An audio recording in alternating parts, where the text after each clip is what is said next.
thing and make it me. I don't just hear it and see it. I also do it. That's the greatest part of me being me.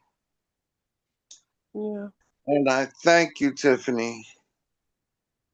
Oh, I'm in no way responsible for you being you, love. That's you. Yes, Okay? you had a distinct piece in this. I should better say the new me Let us with a new welcome Jana. Hello, attitude. Jana. How are you, Jana? Hi, Good morning. How are you? I'm okay. How are All you? right. Welcome. It's nice to see you here. I should appear more. I'll appear more eventually. All right. Well, it sounds like you're having trouble with those allergies. Am I right? No, I'm trying to invite other people. Oh, Um, you're who multitasking. so who don't have Zoom apps and who won't download Zoom apps. So I'm sending instructions also with links how to connect via the browser. I don't know if they'll show up or not. Oh, well, we'll keep hope alive. Yeah. Hello, Liza. Welcome back. How are you doing, Liza? Hi. How's life, Liza? Um, Good. Thanks to Dan Fry. Oh, thanks to Dan for I will thank him for you. Frank, how are you doing? Hey, glad to be here. Thanks. Yeah, I got some Japanese groceries. It's good stuff. What kind of Japanese groceries, Frank? Miso paste. I'm gonna make miso soup. Me so happy for you. Yeah, yeah. So healthy for the gut. Okay, we're gonna start in 1 minute, you guys. Let's see. Anyone else we did not say hello to? I think we said hello to everybody. There will be latecomers, I'm sure.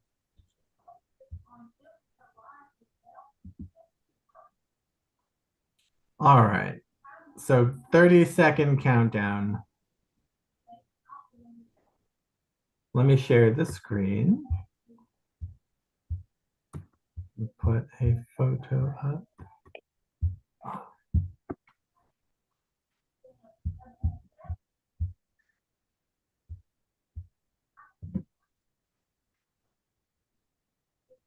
Oh, I can feel the tension of the countdown looming on all of us. Don't worry. We're all safe here. It's gonna be fine.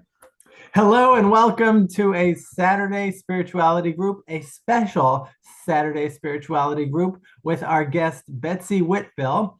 Betsy is a mother of 2 and grandmother of 3 after retiring from a 15-year role as office manager at her husband's internal medicine practice.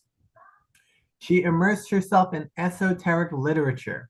In 1985, a profound experience with an enlightened teacher named Maitreya shifted her life's priorities. Decades of studying the Ageless Wisdom Teachings provided a foundation for this awakening, inspiring her to envision a future far different from the current trajectory. To tell us more about this journey, I would like to welcome Betsy Whitfill. Hello, Betsy. Let's get you to unmute. Hello. Hello, Betsy. Hello, everyone. Thank you for coming. Nice to be here, Betsy. Now it's your time here to share your journey with us, everything you'd like us to know, and everything you think we should know. Oh, very good. I have a little outline here that I hope will fit into the time frame. Can you hear me well? Oh, Yeah? yes. Good. Well, I begin by saying, may you live in interesting times. This famous or infamous saying, allegedly started in as a Chinese proverb, but I think the Brits took it up at the time of World War II. Anyway, it seems to resonate with what we're going through now. It's pretty rough out there, but this is from my experience, and everything I say here is from my experience. And I don't mind at all if you don't believe any of it. Some of it may be pretty far out, but maybe not. This is a transformative time, and we all know that nothing happens by itself, and nothing is gained in an easy lifetime. It's only through struggle that we really dig deep and grow. So we have in our situation the movement from an old age to the new age of Aquarius. You remember on Broadway there was Hair, there was the Age of Aquarius song. Well, that was the beginnings of responding to these new energies, which are now saturating the planet and are meant to inspire all of us, humanity, all over the world, to synthesis and brotherhood. Looking at things today, it's hard to imagine that we will get there, but we have the whole age to develop the quality of brotherhood. And that's about 2,500 years, give or take. The new age that we are living in now is Aquarius. Every 2,500 years or so, our Earth comes into alignment with one of the 12 constellations in the heavens. This is not astrology, although I like astrology. This is a fact. So when we move into a constellation, our whole energy shifts. The energies of the constellation are sent through our solar system to our Earth, and we are saturated and inspired by them. We have to know, first of all, that everything is energy vibrating at a different level. And the other more important thing to know is that all energy follows thought. So we can talk about that later if you want. At the beginning of every new age, a teacher comes from a spiritual center called the spiritual hierarchy of masters. These masters have inspired every positive, progressive movement within humanity. They work through their disciples telepathically in the past, but this time, at this particular time, they are all coming in physically with their teacher, the teacher of angels and men, as he is called, the world teacher whose name is Maitreya. He is here to show us how to use these new Aquarian energies to move forward in our spiritual evolution. So in the Ageless Wisdom Teachings, which all of this stems from, this is not an unusual situation, except for the fact that Maitreya is here himself. Usually the teacher for a new age comes through a disciple, works through a disciple, and gives the teaching to the culture of the time. We've come a long way in the last 2,000 years, and certainly a longer way before that. So there are some basics to the Ageless Wisdom Teachings that I'd like to present for your consideration. One is that humanity is essentially spiritual. We tend to think we're this body, God help us. We tend to think our aches and pains and the miseries of human life on this planet are the reality. They are not. We are here as souls in incarnation. That soul within each of us is the spark of divinity, and it lies either silent or developed within every single person in the world. There are laws of life that the Ageless Wisdom teaching is based on. One is the law of cause and effect, or karma. We all have heard about karma. We invoke it sometimes. But everything that we think and everything that we do sends a vibration out into the world and has real effects. Those effects come back to us. What goes around comes around as experiences, life conditions that are the result of those thoughts and actions. So we get to realize what we have done or not done in any case. So that's one. The second one is the law of rebirth. We come into incarnation as souls.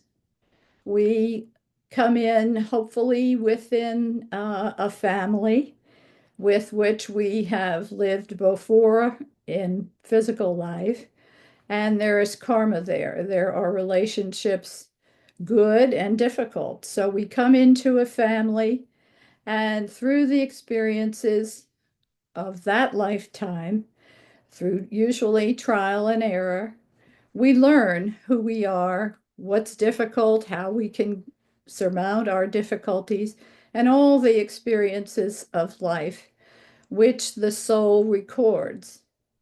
So nothing in life is lost. Every advancement you make, every new knowledge you access is there in the soul for your use later on. Then there is, as I say, the fact that all is energy. I think the new physics and some reels on Facebook are beginning to discuss the fact that all is energy. And there are wonderful theories being proposed now that these thoughts that we have even affect at a distance through cosmos.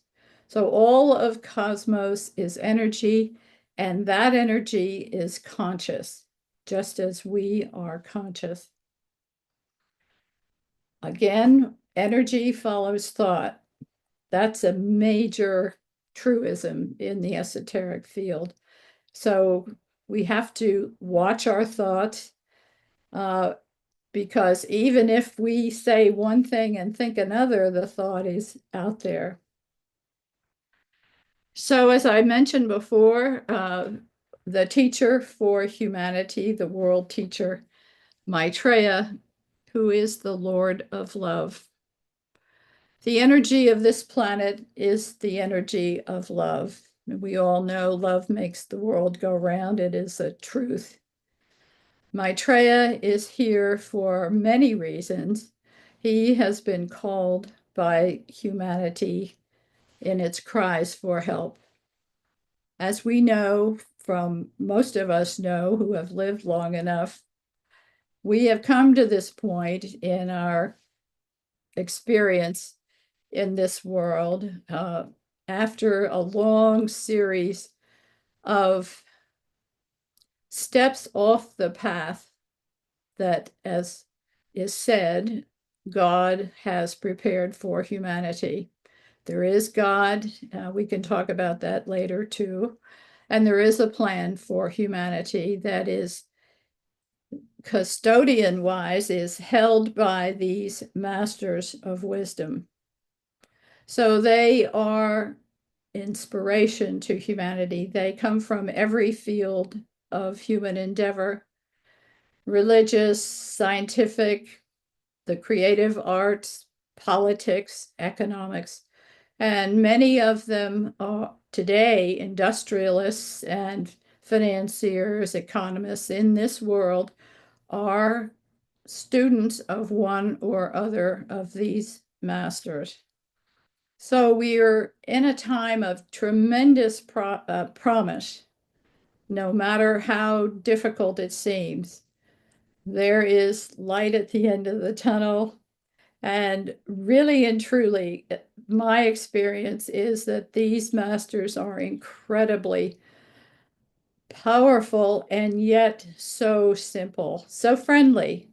In fact, Maitreya himself comes, as he said, as a friend, as a mentor, as a guide for anyone who is open to the love energy that he embodies. So Maitreya is here with the masters, and they are working behind the scenes now. Now I get into a little bit of history.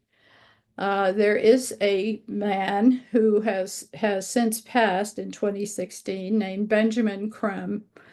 He was a painter, a Scottish painter, an esotericist, and the editor of our magazine, Share International magazine. Ben has given lectures for 40 years all over the world with this information that I'm giving to you, principally the announcing of the return to the modern world of Maitreya, which when he started in 1982 and in England before that, most people had no idea. And it was, I think, took great courage for him to come out and announce something so extraordinary. But he did. And in his book, The Reappearance of the Christ and the Masters of Wisdom, which I recommend and is on Amazon and also on our website, shareinternational.us, has answers to the many, many questions that have been asked of him during his lectures. He came twice a year to America. He came and lectured in New York, in Chicago, in San Francisco, in LA, in Las Vegas, anywhere where there were people who were responding to his message. And we would invite him to come to our city and talk to the local people about what he knew to be the case. So I recommend that book as a starter. There's a fair amount in the book that has not come to pass. It was hoped that Maitreya would come openly, present his credentials, if you will, to humanity probably 20 years ago, 30 years ago. And in 1982, Krem and a group in Los Angeles held a press conference. They invited all the major media who were there, and Krem announced the presence in the world of Maitreya, explained all about him, and said that if the media would take up, even just symbolically, looking for him, he would come publicly before humanity and explain himself, explain his mission, and answer questions, I suppose. But media did not do that. I think there was one write-up in the New York Times by the religion editor at the time.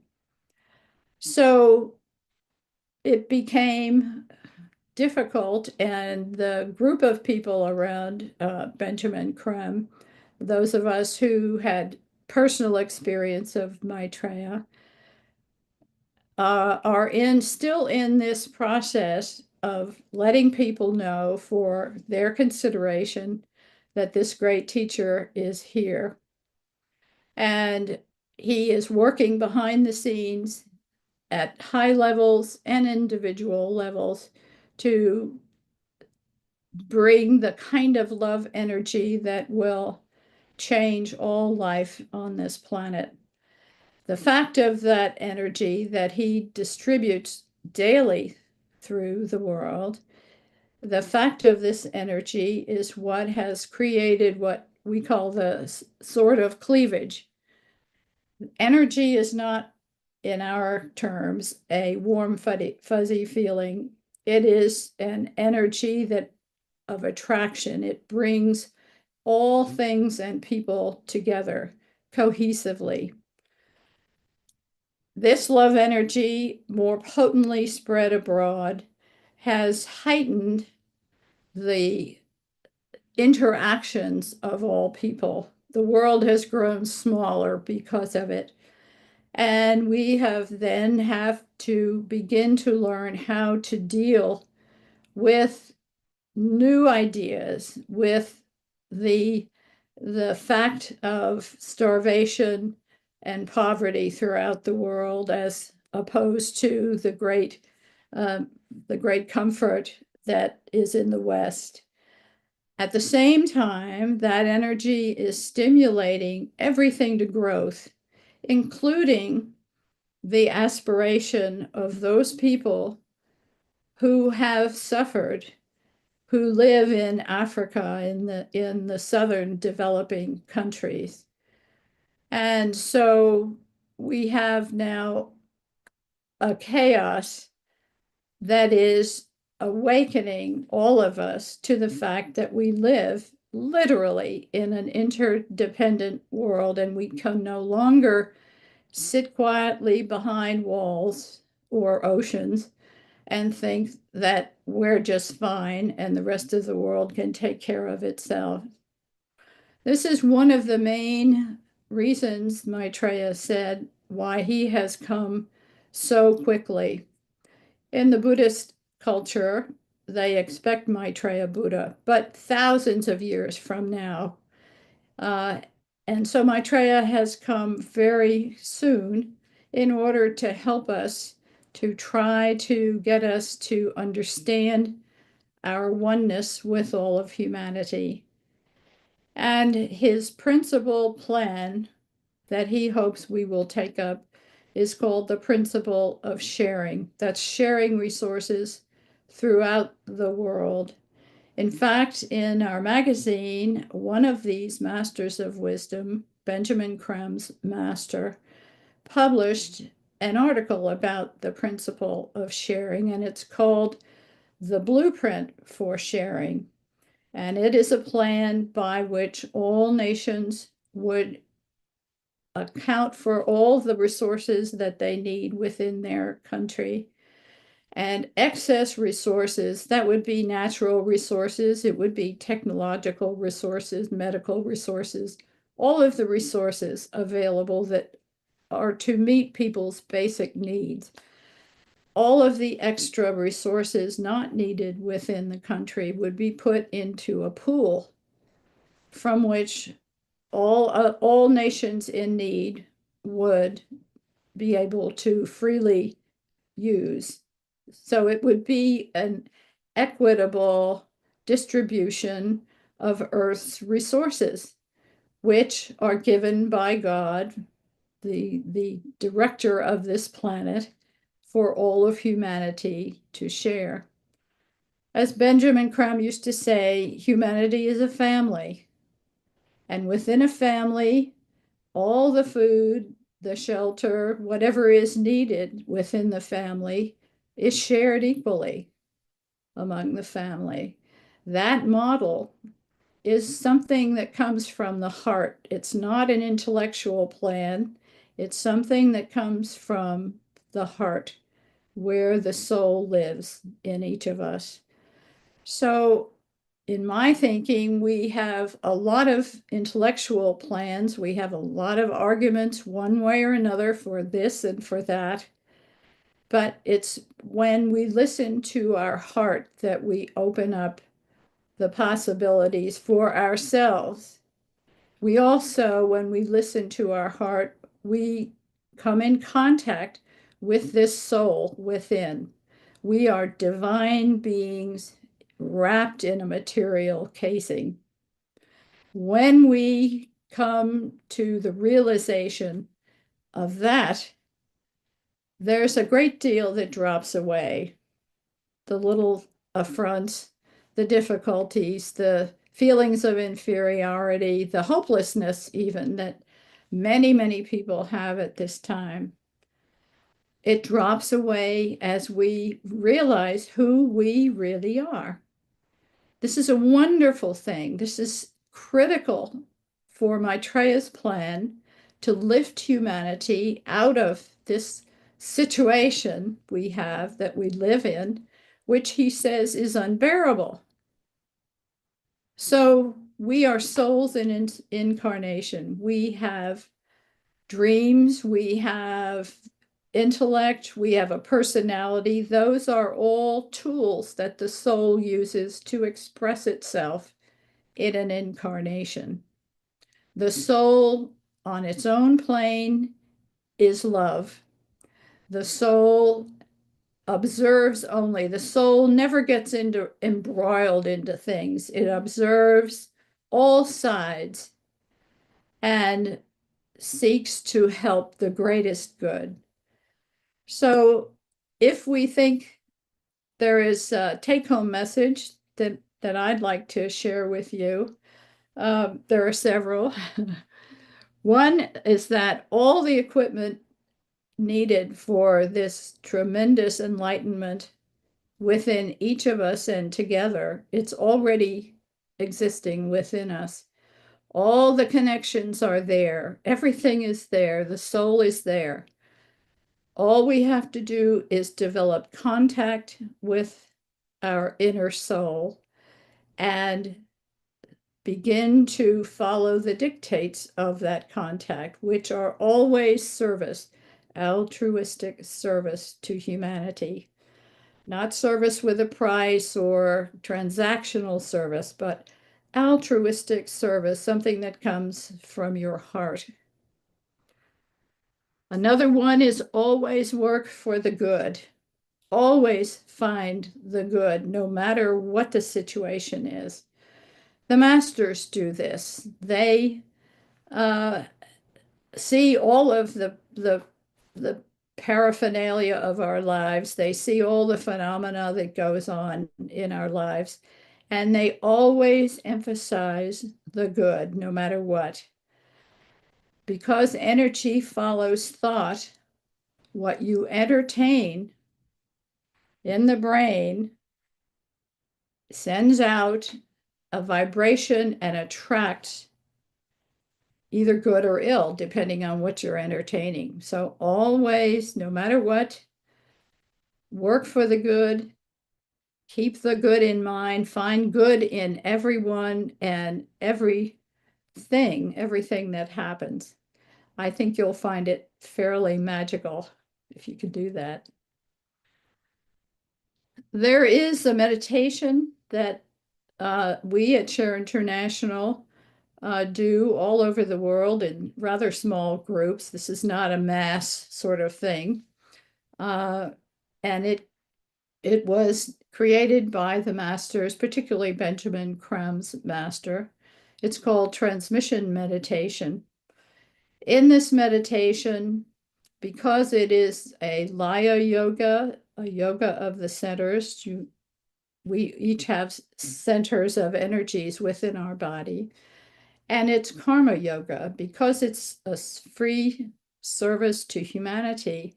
It's very good for burning up the karma that we all have. And as you burn up your karma, the good karma comes more and more, and life becomes easier. Somehow, and this is a truism, if you are engaged in the good, doing for the good, really sincerely putting yourself into it, your life tends to reorganize itself so that you can do more good. Things come your way that you need when you need them. And worry goes away because you're immersed in doing the good service that you're doing. It's really quite interesting, and you can try it out on your own. So the take-home message finally is there is a technique in transmission meditation that creates contact with your own soul. And that is use of what we call the Ajna Center, which is this This is not the third eye. This is the ajna center here. It is the projecting center in the body.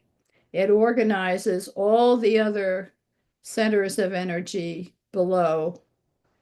And in transmission meditation, you hold your attention here with a positive, no thinking about, well, did I leave the iron on, or, what am I going to have for dinner? That sort of thing. A positive focus on serving the world, simply holding your attention there. You will find that gradually, if you can do it more, you can do it daily. You can do it all the time. You should be able to lift your whole attention up to that level. This is connection with your own soul. You'll find that your health will improve, your emotions will calm down. You will see, again, as the soul sees, as an observer in your life. And because you are only observing, you will not have the roller coaster ride that most of us have when we are centered in our emotions. So this is basically what I think is important to say at this particular time. And if you have questions, I'd be happy to answer. Thank you, Betsy. That was extraordinary and very hopeful message for humanity. Emmeline, are you able to see all the hands and everything? All right, Emmeline, I'll pass it to you. We've got Chaplain James with a question.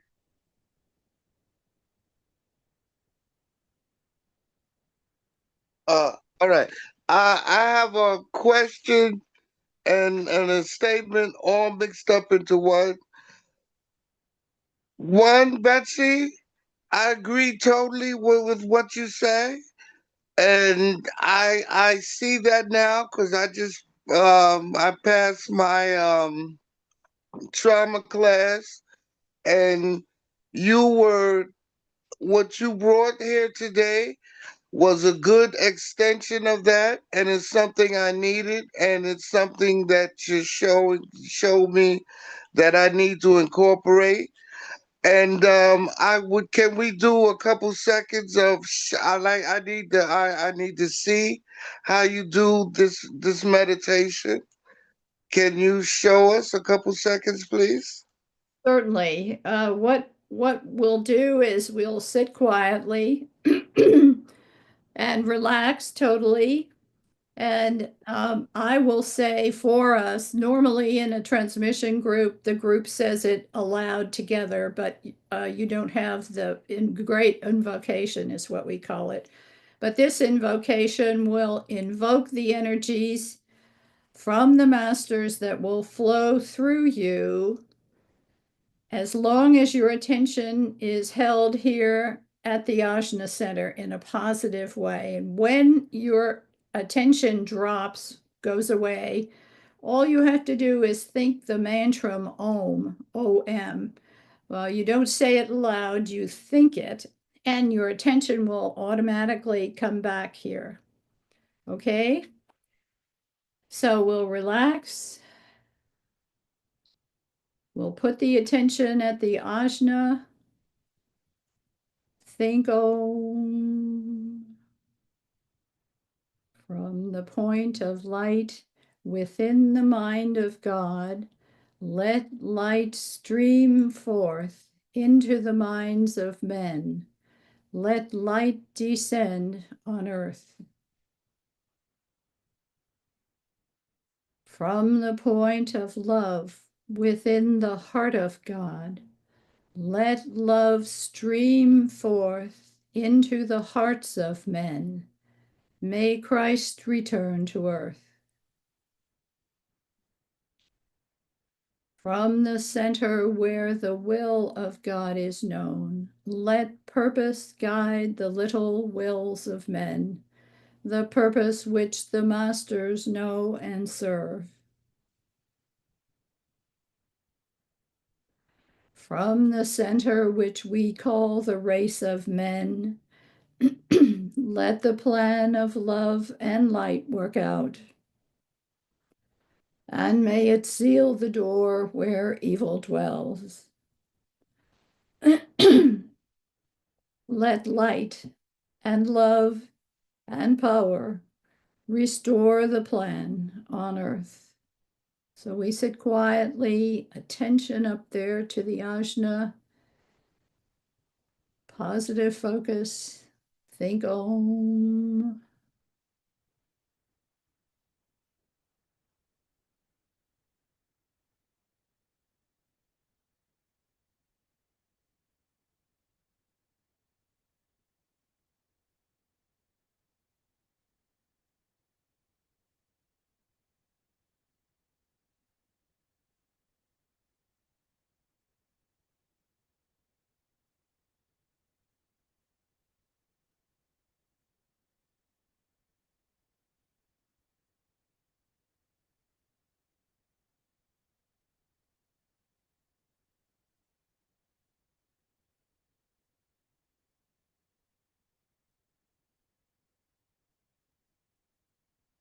Remember to hold attention at the ajna.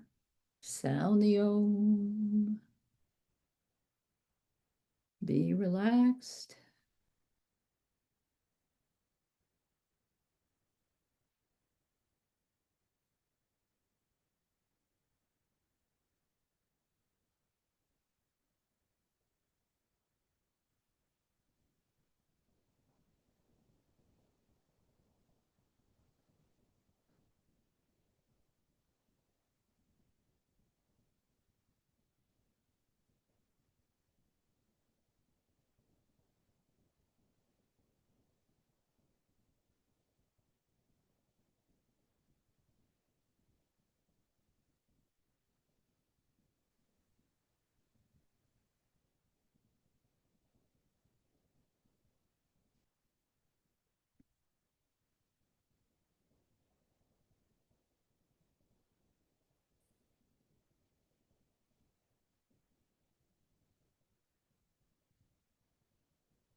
Sound the Om.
All right.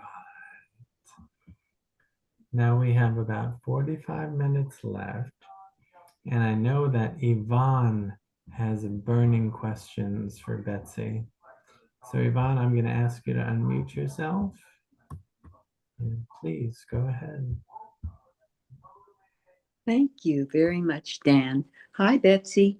We're part of the same share group, and I am just here because I enjoyed your presentation, very relative to the circumstance we're in. When you talked about the chaos that the world seems to be in the world that seems to be increasing. Do you see our action using transmission as a way of continuing to strengthen our inner life, as a way of moving that chaos into tranquility? Good question, Yvonne. It's great to see you again. I haven't seen you in a couple of years since the conferences stopped.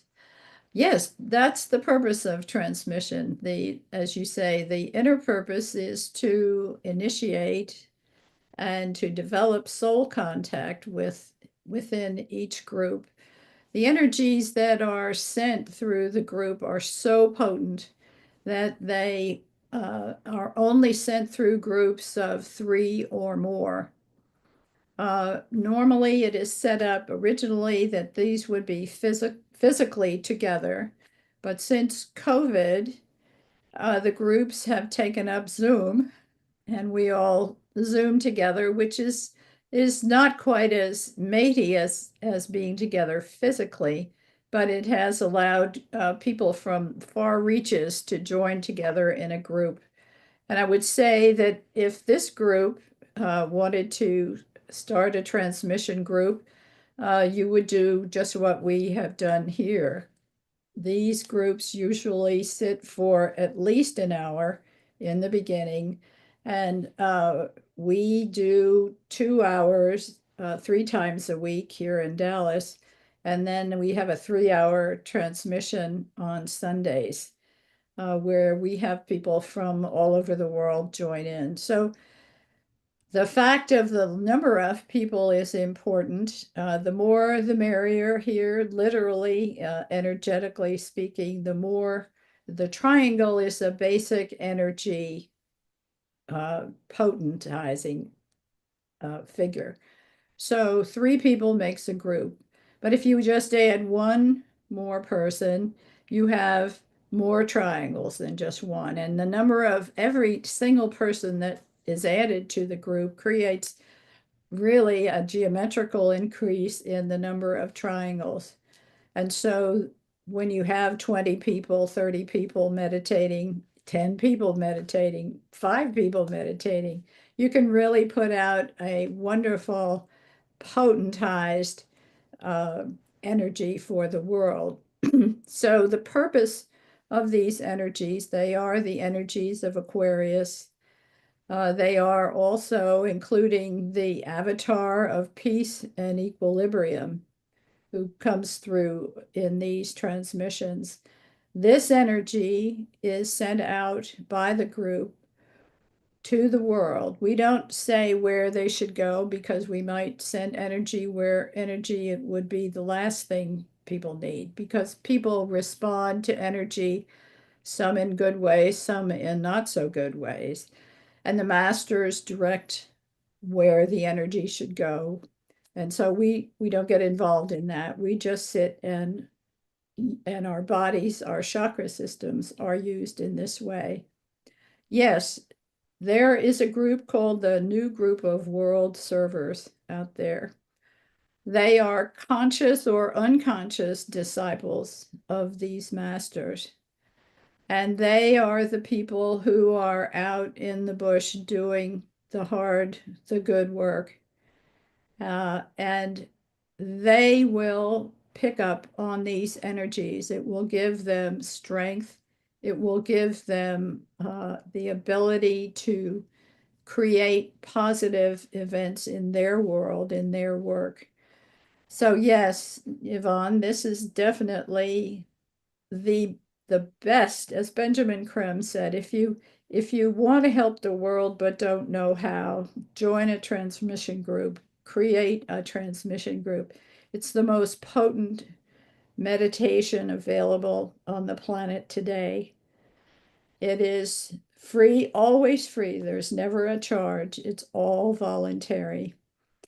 We make no requirements that anybody have any particular sitting positions. We do hope that we all stay awake. Sometimes the energies can get so strong that we kind of zone out. But then we think om and try to bring the attention back.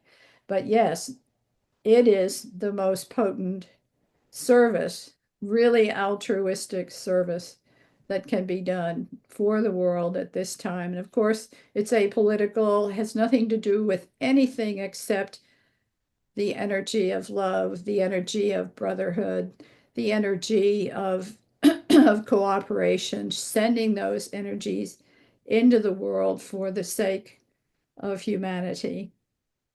Yep.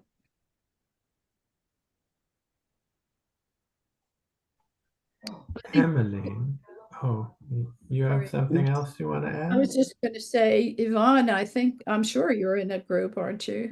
Oh, yes. Yeah. 2 groups twice a week.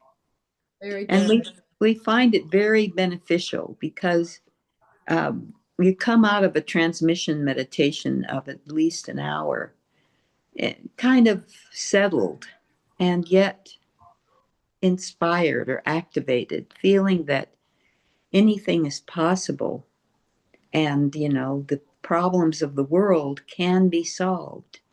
So then you proceed with your daily activities to do just that in whichever way that you see, but you know that by then you're motivated to work for the greatest good. It seems to be, a permission for the greatest good to be um, in your life and in the results of what you do in your life. But this is a huge project. I'm I'm interested that you asked me, Betsy, because rather than feelings of inferiority, we're seeing feelings of superiority, um, creating an imbalance in our world. So we need to, imbue that idea that, well, what's going to work well for everyone, not just me or a certain group. Um, and so the idea of people being um, abducted by abductors is anathema. Right. It's a wonderful thing. I think it's personally for individuals, as I say, it will bring you into good contact with your own soul and you take it from there. Nobody's going to tell you what you have to do. You pick whatever you want to do. So there is never an infringement on human free will. The masters always are governed by that law. Maitreya himself, we say to God, well, we want God to come in and fix all this. We're tired of all of this. We want peace and quiet, and we want God to do it. Well, God works through men. And so what I'm trying to essentially say is we have it in us to do that work. We have guidance, we have help, we have healing masters. Healing is given through transmission meditation. I mean, at this point, the masters are so anxious to work closely with humanity. Benjamin Creme used to say, they're holding a plate of grapes out to you. Have a grape. Shall I peel it for you? And so we have it within us. We have all the equipment we need. All we have to do is make a decision and follow through. It's a great thing. Chaplain James, do you want to ask your question? Yes, this was so meaningful. It's like, and the timing here was excellent. Betsy, Yvonne, I put my contact information in the chat, and do please use it, ladies. This was like the missing link of what I do, of what I needed. The meditation part, the I feel it. Yes, it must. I feel it must be built up from inside and then radiated out, and this helps that process. Damn, it's a great day. Good for you. Thanks so much, Chaplain. It's great to Oh, hear from you. thank you. I knew there was a reason why God sent you to me. It is a great day. Tiffany, do you want to ask your question as well?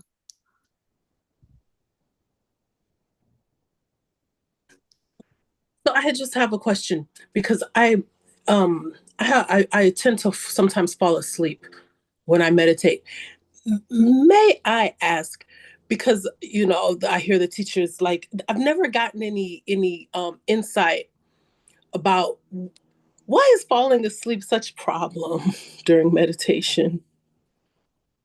Well, you have to have an alignment. You have to, in this meditation, you have to hold your attention in a positive focus at the ajna, because the meditation is not personal. There are very important and monumental personal gains to be had through it, but the purpose of the meditation is service to the world. And if you fall asleep, you lose the alignment. That ajna center closes, and there cannot be any projection of the energies out into the world, which is the whole purpose of it. So we have to be awake, alert, aligned, as we always try to say. It is not easy. We had a very long meditation last night for the Wesak Festival, which is a very interesting festival every year, esoterically speaking.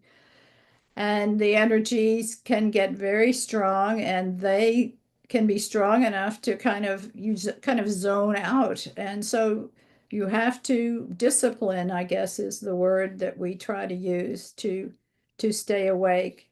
For some people, tea or coffee can help. For other people's, tea or coffee, caffeine just sends their minds into nervous contractions. So depending on who you are, what your body is like, uh, you might refresh yourself in some way before the meditation to try and keep yourself awake. But it is a discipline and requires willpower. Yes.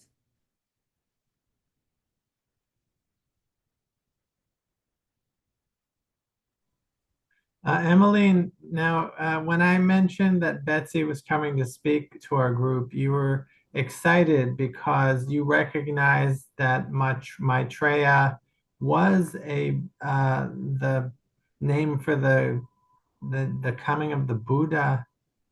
Yeah, so What? I only know the Buddhist views and tradition of Maitreya. So which obviously, as you stated now, recognize the coming of Maitreya in thousands and thousands of years. So I find it really fascinating to essentially universalize it, bring it out of Buddhism, and make this figure transcend.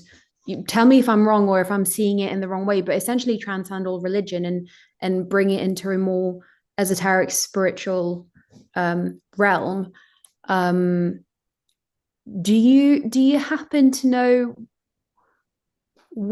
how was the link from Maitreya Maitreya Buddhist figure to what it is today? How was that created? How has that, does it make sense what I'm asking? How did we go from this Buddhist figure to what it is today in your views? Well, Maitreya doesn't come lately to this task. He is now the world teacher for humanity. He embodies the love aspect, the second aspect of God, which is love. His brother, as he calls them, within the hierarchy, the Buddha, embodied the love, wisdom part of the wisdom energy of God. And as you remember, Buddha taught, still teaches, that the cause of all suffering is desire. And so the wisdom of killing out desire, although we probably shouldn't use the word killing, but it is a way that they express it.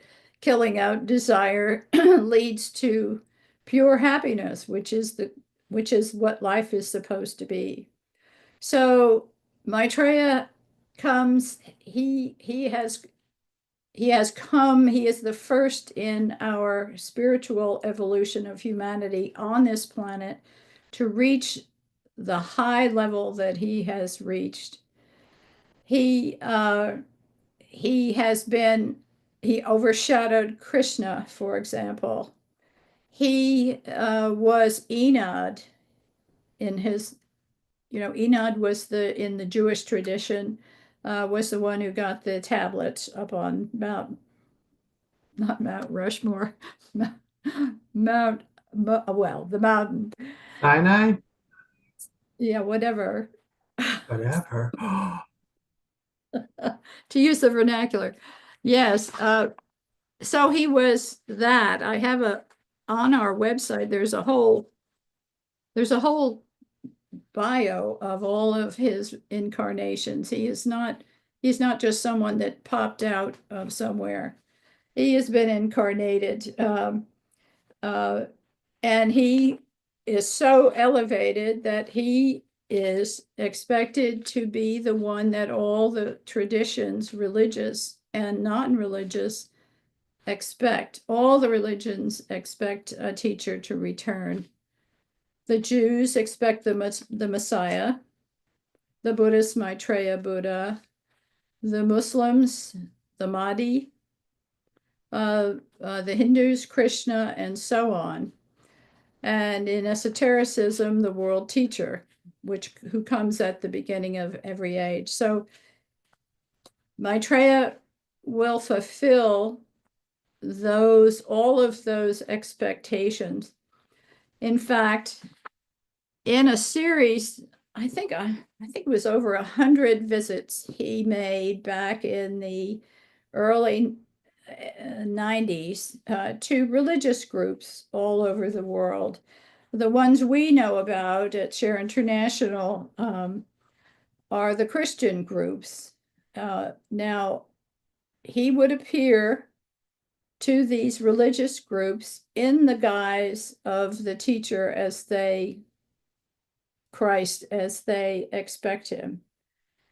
He overshadowed his disciple, the Master Jesus, in Palestine 2,000 years ago. For the last 3 years of Jesus's life, as I mentioned, I think he is the Christ because he embodies the Christ energy of the second aspect of love of God.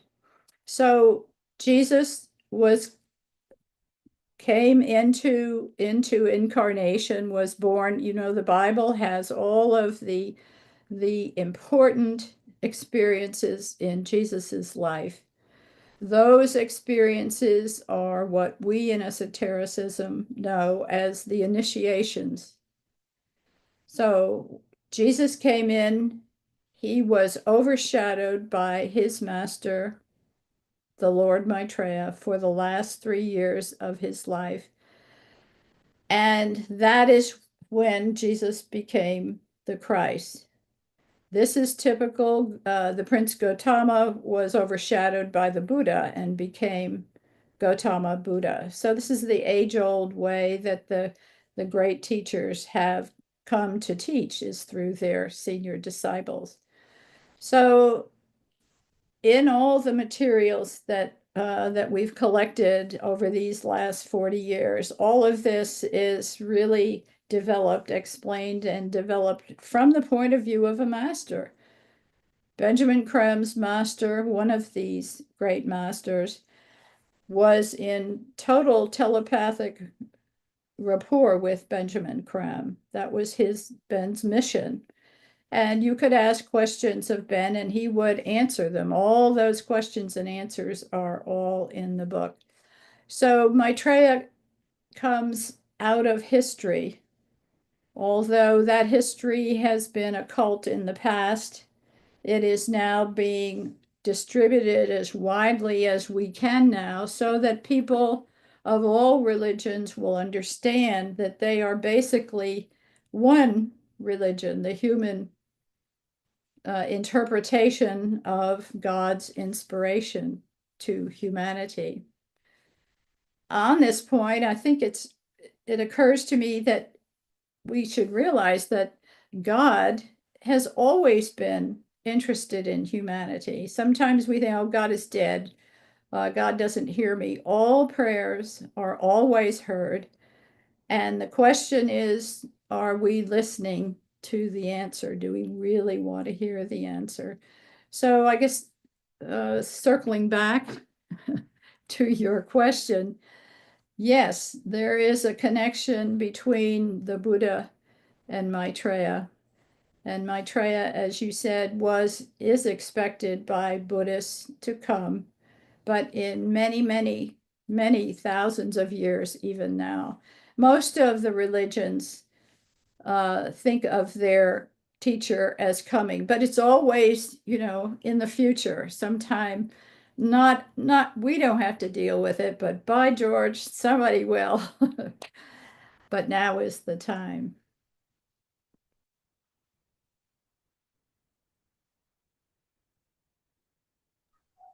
So I have some questions about, is Maitreya physically with us now? To the extent that we're open, yes. Yes. I And mean, was he born in a baby's body and raised by a family? he has not been in a body for a very long time, thousands of years. He can create a body, a physical body, which is what he uses. He has lived in the Himalayas for thousands of years. He developed this, it's called a Maya Varupa, a body of light, which if you see it is fully physical. But at one time I happened to look into the eyes of this fully physical Maitreya. And when I looked in those eyes, I saw nothing but fire. This all will sound bizarre, so I hesitate to go too deeply into it. But he can be in two places at once. He can overshadow people. He can inspire people. He inspired Gorbachev, for example, to bring about perestroika. That was a major public event that probably only those of us who were in touch with Benjamin Creme, who explained all these things. So he is not born as in a body, although many of the masters are for service in the world. They don't need to be, but some of them are. Tell us about how you met Maitreya. Okay, well, I was had a pretty normal life. I went to college and studied philosophy, and philosophy is one of those studies that you can't have a living doing it really very well. You tend to be very poor or teach. But anyway, I have always loved the history of ideas. And so I began reading, in the I guess it would be the late 80s.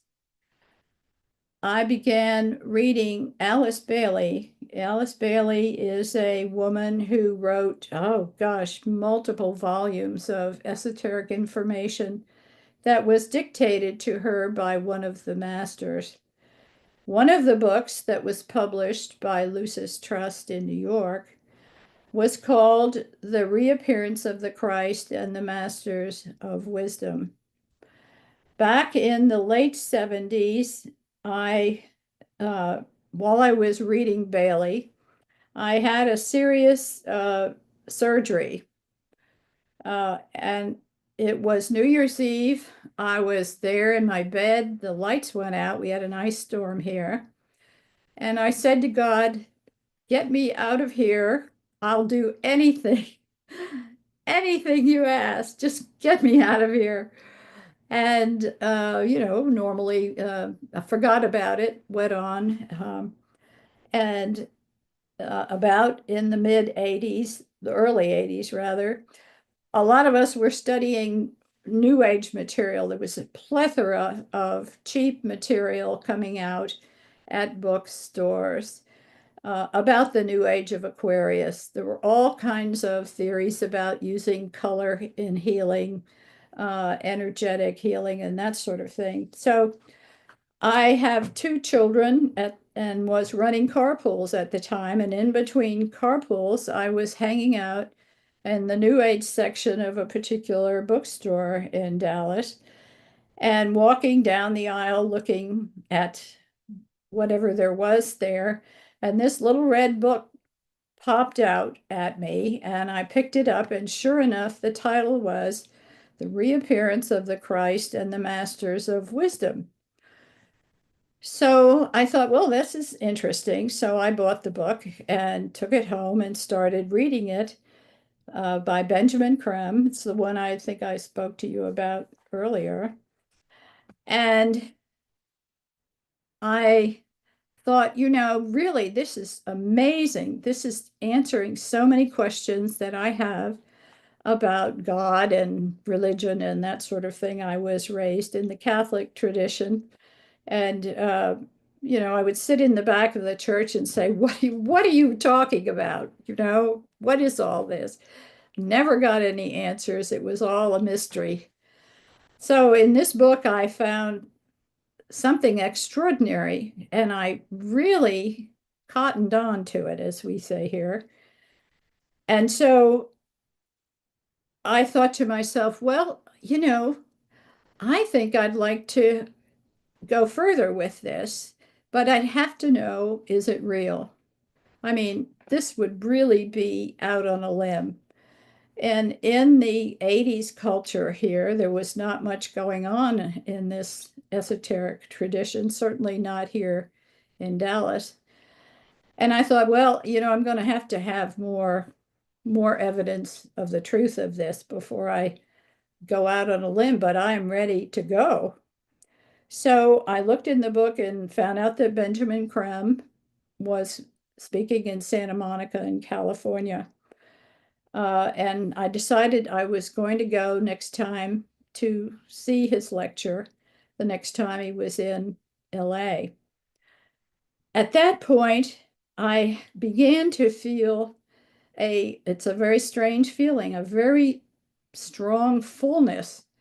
I wouldn't call it pregnancy, but it was a fullness that I could not shake. I didn't know what to do with this fullness, but I felt driven to find out more about Maitreya, Benjamin Creme, and at the time the group there in LA called Terra Center. So I announced to my husband that I was going to California to hear Benjamin Creme. He's a busy man, and he stood up and he said, but what about the children? And I said, well, it's only a weekend. I think he was thinking I was just going to fly off and never come back. And so eventually, I should have prepared him better, but eventually he agreed. About that time, I was also keeping a journal, a dream journal, which we all were doing back in those days. We were studying Yogananda, we were studying all kinds of esoteric materials, and one of them suggested a dream journal. I had a dream that I was standing, you're just standing there in your dream observing, and off to the side is a group of men standing beside an airplane. And the tallest of these men were, he was robed. And he came over to me and he said, would you do the heart to heart for your village? I don't know what I said, but I think I said, sure, why not? I'm happy to help. So I marked it all down in my journal, but it stuck with me. So to go forward, I went to California. My sister lived in LA at the time, and she drove me up to a beautiful little church, St. Michael's by the Sea in California, in Santa Monica. And in the church the church was full of people. Benjamin Creme walks silently up to the dais in the front, turns around, sits in a chair. There's no music, there's just silence. And he goes eye to eye to every person in the audience. It took a long time, but my sister and I were seated in the middle of the audience. So he goes eye to eye to everyone, row by row. When he came to my row, I don't know what happened, but I spaced out or something. I saw the man in my dream where Benjamin Creme was sitting. The light was very difficult to see because it was so bright. And I was grinning and crying at the same time. So much so that my cheeks were hurting. My cheeks were hurting and tears were streaming down. And I saw this beautiful face from my dream. I even had to move my head behind the woman in front of me to rest one eye. It was so bright. And at some point, I thought, well, this is embarrassing. It seems to be going on a long time. And as soon as I thought that, let's just say the face nodded at me and Ben went on to other people. I don't know what happened, but it was an extraordinary experience. And for me, it was evidence enough that what I had read, what I had dreamt, and now experienced was the truth for me. So the next night, as was the rule, Benjamin Creme held a transmission meditation, and there was a large group of people there. And we had a wonderful meditation. And I decided then that I would try to bring Ben to Dallas and have him talk to groups, and maybe people would have a similar experience. Maybe people would resonate with this. And so we did. We had a little group, a little meditation group here at the time, and we brought Ben. He stayed here at the house, and he would lecture. He was on a couple of the radio stations, and the Dallas Morning News did a big article that was published by a freelance reporter who was there. Our task, I should say, in all of this, we have this task of telling as many people about this as we will find a listener. We're not interested in proselytizing. We don't ever impose this on anyone, but we are asked by Maitreya to tell the world that he is here to explain who he is and to explain what his mission is. And so here in Dallas, I think we had been here 4 or 5 times. And there were many people that responded quite nicely. I would say there were many people who did not respond well because of thoughts about the Antichrist and the end of the world and all of that. So we're very objective about all of this. But it has been for me an experience that has changed my life. And I've been volunteering with Share International for these 40 years. I must say, I'm not the only one. Most of the people who have had such experiences are now working for Share International doing this work, which is a comfort. I mean, nobody wants to be the only one. So we're kind of a happy group of troopers, and I do so appreciate the opportunity to speak to you all about this and do my job. Let me ask you, when Maitreya is the plan for Maitreya to manifest physically? And if he does, what someone mentioned to you their worry about an antichrist. Will there also be a figure to diametrically oppose him? Well, there have been many people who, over these 40 years, who have claimed they are Maitreya. And as Ben has always said, it's not our job to assess other people's stature. All we do is we tell what we know, what we've experienced. So yes, the Antichrist in esoteric terms is not a man.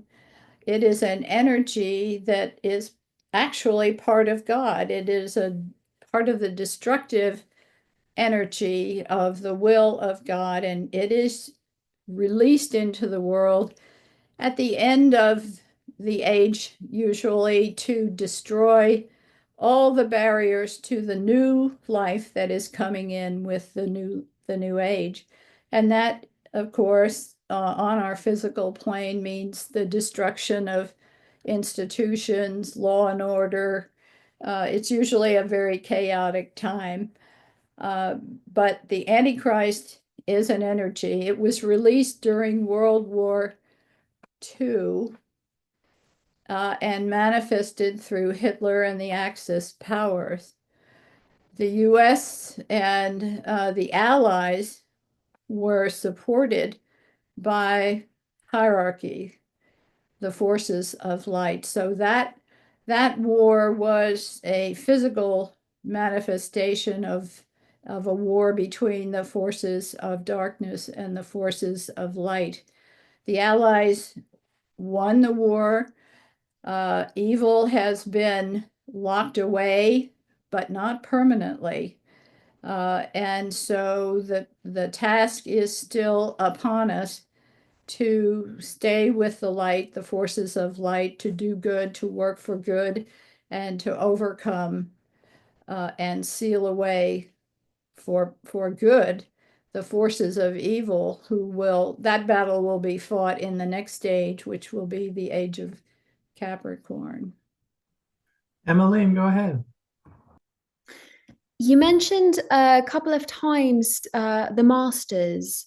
So, who are the masters in relationship to Maitreya, and are they real physical manifestations of his teaching? Do we know any? Are they currently on Earth? Who are the masters?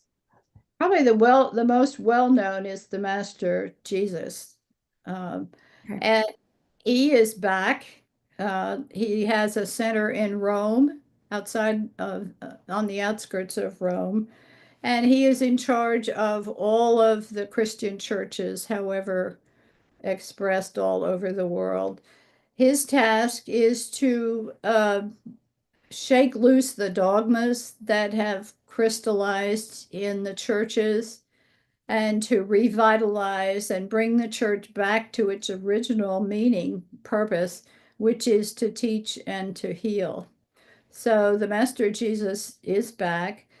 I have, I have he has made a light portrait of himself on the wall of my house. And so, I work for him too. There is no separation, no gap between Maitreya and the Master Jesus. In fact, in the magazine where people write in letters to the editor asking, well, I've had this experience, they might say, well, I saw two men riding a bicycle built for two. And they would describe their response to having seen these two. They usually would be rather dramatically dressed to capture attention, and the person who has this experience would find the experience memorable. You just don't forget it. And that would be the Master Jesus is in the back, Maitreya is in the front. There are many, many of these experiences that were published. So the Master Jesus, the Masters are of all fields. They're at Ben's Master, for example, is working very closely with these groups that Benjamin Crumb had worked with, but he wouldn't give his name for reasons that if we present all these names, then we take the focus off the purpose of this particular time and the work of the masters. But there is one in Arkansas, there's one outside of New York. New York is one of the 5 great spiritual centers in the world. So there would be a master there. There's a master in London, in Darjeeling, in Geneva, in Tokyo. Also, the masters are, again, they're still working quietly behind the scenes for purposes of human free will. They are not yet out. On Declaration Day, which we call the public presentation that Maitreya had planned, I assume it's still would be a day in which all the TV networks would be connected, which they are, cable or streaming or whatever, would be connected, and there would be a program at which Maitreya would present his credential. He would speak to the world telepathically in everyone's own language, and we would all feel what I felt in that church, that extraordinary feeling of being embraced by such a powerful love. And then he would introduce the masters. So that is yet something that we are still waiting, anticipating. That will come when humanity is ready to listen. Part of what we do by telling as many people all about this as possible is to put it into people's mind that this is something that is in the works, that is happening now, and that they should talk about, they should discuss if they want to with other people, and generally make it known, create a climate of hope into which Maitreya can enter humanity's life. As we know, when you entertain high thoughts, you access high ideas, and the masters can telepathically inspire you, but only when your attention is high enough. They don't go down into the dregs. They don't mess with the emotional body. It's all up on the soul plane. So our job, and we do it through transmission meditation, the practice of holding attention high. We hold that positive, good attention, and the masters then can inspire people. Also, in telling everybody that we can about all of this, Maitreya sees the level of readiness that humanity has for his teachings and for the work that will it will mean everything to all of us once this declaration day, because there will be tremendous need for regeneration of life on Earth.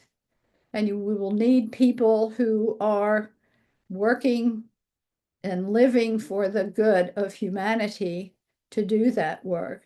So in telling you this, Maitreya sees your reaction. If it's not a good reaction, that's perfectly fine. There's no punishment.